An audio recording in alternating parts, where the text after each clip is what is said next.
Сәлем достар, YouTube каналға қош келдіңіздер. Ауызашарға тез жасалатын және өте дәмді болатын салаттың рецептін көрсетемін. Айсберг капустасын видеодағыдай кесіп аламыз. Не болмаса листья салатаны қолдансаңыздар болады. Капустасы көбірек болса тәттірек болады. Сондықтан мен 450 грамм капустаны қолдандым.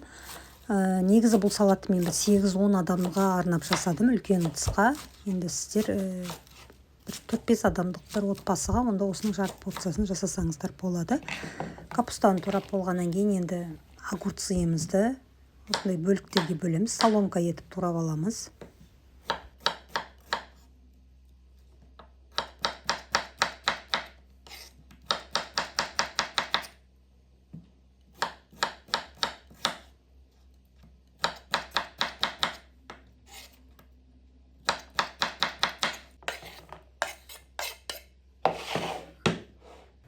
Енді вареный колбасаны да солай кішкентай соломка етіп тураймыз. Мен өзім Арай фирмасының қолданамын. Қазірше мен үшін сенімді фирма сол, халал.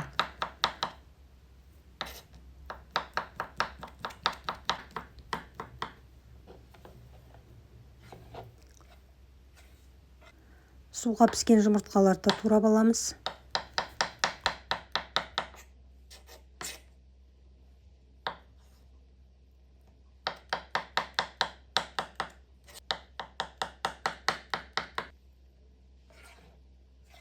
Осының үстіне кукурузаны саламыз. Содан кейін дәміне қарай тұз сеуіп, қаймақпен, майонезбен араластырамыз.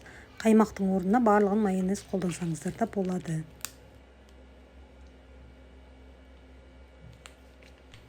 Енді осыны ары қарай үлкен болғаннан кейін қасықпен араластыру ыңғайсыз, сондықтан мен қолмен араластырамын.